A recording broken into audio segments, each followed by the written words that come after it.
Viewers, I doctor SVK Lal welcome you all in my YouTube channel. मेरे YouTube channel में आपका बहुत बहुत स्वागत है। अगर आप इस चैनल पर नए हैं तो चैनल को लाइक, शेयर और सब्सक्राइब कर लें ताकि विविध विषयों से संबंधित जो वीडियो मैं इस पर डालते रहता हूं उसका नोटिफिकेशन आप तक आसानी से पहुंचे।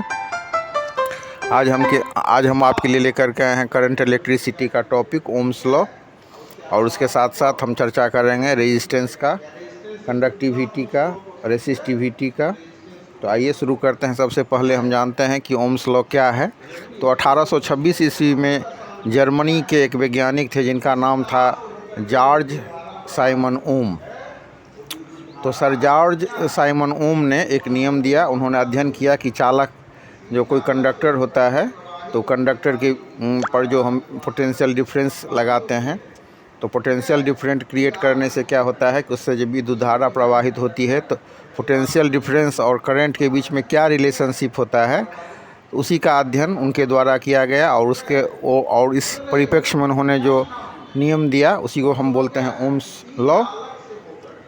तो सबसे पहले हम जानते हैं कि what is Ohm's law. It states that the current flowing in a conductor is directly proportional to the potential difference applied across the conductor provided physical conditions, that is temperature, pressure etc. remain the same। मतलब जो current जो flow हो रहा है किसी तार के दोनों छोर के बीच में, तो current flowing in a conductor, कोई जो हम वायर लेते हैं, कंडक्टर लेते हैं, उस कंडक्टर के थ्रू जो करंट फ्लो हो रहा है, मान लीजिए कि करंट है I, तो वो जो करंट होगा वो डायरेक्टली प्रोपोर्शनल होगा। किसके डायरेक्टली प्रोपोर्शनल होगा? तो पोटेंशियल डिफरेंस का। कब? जबकि जो हमारा फिजिकल कंडीशन है, प्रोवाइडेड फिजिकल कंडीशन है, वो इट विल रिमेन सेम। चाहे it remain same, then the current flowing through the conductor is directly proportional to the potential difference. यही है ओम्स लॉ। मतलब if we are taking a conductor and through which the current is flowing, and if the current is flowing then it is proportional to the potential difference। अब potential difference हम कैसे करते हैं, लगाते हैं? आप lab में देखेंगे कि हम बैटरी से जोड़ करके पहले हम एक बैटरी देते हैं तो उसका पोटेंशियल डिफरेंस जितना होता है, 2 बैटरी देते हैं तो उससे ज़्यादा उसका होगा, फिर 3 बैटरी लगाते हैं तो फिर उसका पोटेंशियल डिफरेंस ज़्यादा होगा। तो जो हम पोटेंशियल डिफरेंस को बढ़ाते हैं तो क्या होता है, करंट भी बढ़ता है। तो इसी तरह से हम ये भी लिख सकते हैं कि V is proportional to I। तो मोटी बात यही है कि current flowing in a conductor is directly proportional to the potential difference. बस इतना याद रख लीजिए तो बस हो गया। और उसके साथ ये जोड़ लीजिए कि across the conductor provided physical conditions, temperature, pressure etc. remain the same। Potential difference जो इसका बात है वो यही है।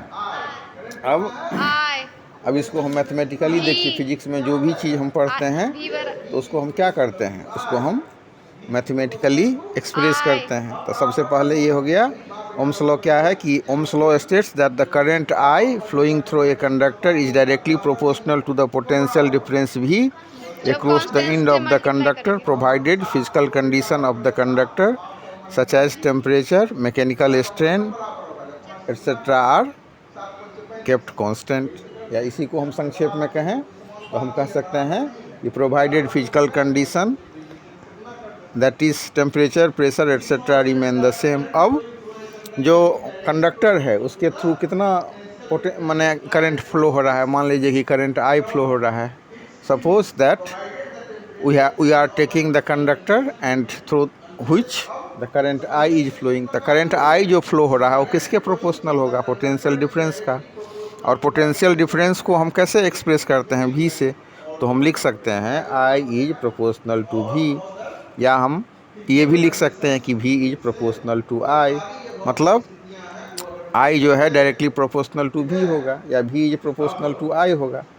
तब ये V और I बराबर कब होगा, जब हम एक कांस्टेंट से गुना करते हैं। तो फिर हम लिख सकते हैं कि I is proportional to V और V is proportional to I, और V is equal to RI।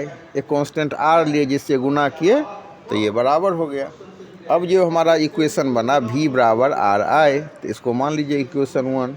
यहाँ पर R क्या है, तो R ही को हम बोलते हैं इलेक्ट्रिकल रेजिस्टेंस, फिर R इज इलेक्ट्रिकल रेजिस्टेंस। अब इसका यूनिट क्या होगा, तो इसका यूनिट होता है ओम, या फिर हम देख रहे हैं कि इसको हम वोल्ट पर मीटर के रूप में भी लिख सकते हैं।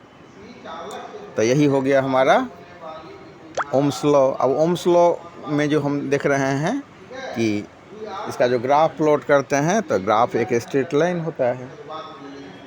तो ये जो वी आई, तो हम जो देख रहे हैं लैब में क्या करते हैं कि हम बैटरी से वी देते हैं, पोटेंशियल डिफरेंस क्रिएट करते हैं और देखते हैं कि 2 बैटरी से कितना पोटेंशियल दिए, उसमें करंट में कितनी वृद्धि हुई। फिर 3 बैटरी दिए, उससे पोटेंशियल डिफरेंस हम बढ़ाए, तो फिर आई में कितनी बढ़ोतरी हुई। तो हम देखते हैं कि वी इज प्रोपोर्शनल टू आई। तो इसी से जो हम ग्राफ वी और आई के बीच में वी को हम एक्स एक्सिस पर और आई को वाई एक्सिस पर डाल करके जब ग्राफ प्लॉट करते हैं, तो ये जो ग्राफ होता है वो लीनियर लाइन होता है। इसी को हम कहते हैं द कंडक्टर और circuit element for which V I graph is linear are called ohmic conductor. तो जिसके लिए ये हमारा वी आई ग्राफ लीनियर होगा वो ओमिक कंडक्टर होगा। जैसे कि the example are metallic conductor. और फिर हम देख रहे हैं कि नॉन ओमिक कंडक्टर क्या होता है। तो on the other hand the circuit depends for which V I graph is non linear are called non ohmic conductors. The example of junction diode and transistors are the example of non ohmic conductor. तो इसको हम बढ़िया से जब समझ लेते हैं तो फिर हम मतलब आगे थोड़ी सी चर्चा हम कर लेते हैं कि रेसिस्टिविटी क्या होता है। तो देखिए, अब हमने देखा कि रेजिस्टेंस को हम समझ गए कि मतलब अगर हमको जो कोई कंडक्टर दिया गया है उसके थ्रू जितना हम पोटेंशियल क्रिएट करते हैं, जितना वी को बढ़ाते हैं उतना आई भी बढ़ता है। इसीलिए हम कहते हैं वी इज प्रोपोर्शनल टू आई और वी बराबर आर आई। तो आर हो गया हमारा रेजिस्टेंस। अब देख लीजिए कि ये जो हमारा अब हम चर्चा करते हैं स्पेसिफिक रेजिस्टेंस के बारे में, उसी को हम बोलते हैं रेसिस्टिविटी। इसको डिफाइन कैसे करेंगे, तो resistivity of a substance is defined as the resistance offered by a wire of that substance of 1 meter length and 1 square meter cross section area.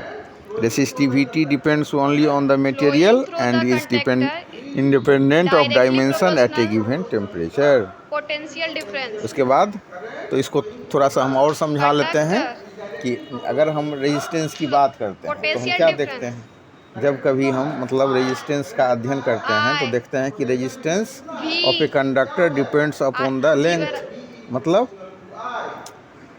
अगर हम मतलब कोई लंबा तार लेते हैं तो उसका जितना रेजिस्टेंस होगा छोटा का तार का रेजिस्टेंस कम होगा।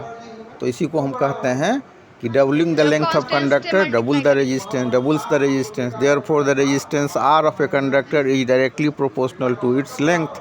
मतलब R is proportional to L। इसी तरह हम देख सकते हैं कि एरिया ऑफ क्रॉस सेक्शन अगर का भी प्रभाव होता है तो इसको हम कह सकते हैं the resistance R of a conductor is inversely proportional to the area of a cross section A of conductor. मतलब R is proportional to 1/A। इसके बाद हम देखते हैं कि मटेरियल का जो नेचर है और टेम्परेचर पर भी डिपेंड करता है। तो हम कह सकते हैं the resistance of a conductor also depends upon the nature of material and temperature of the conductor. मतलब R is equal to rho L upon A।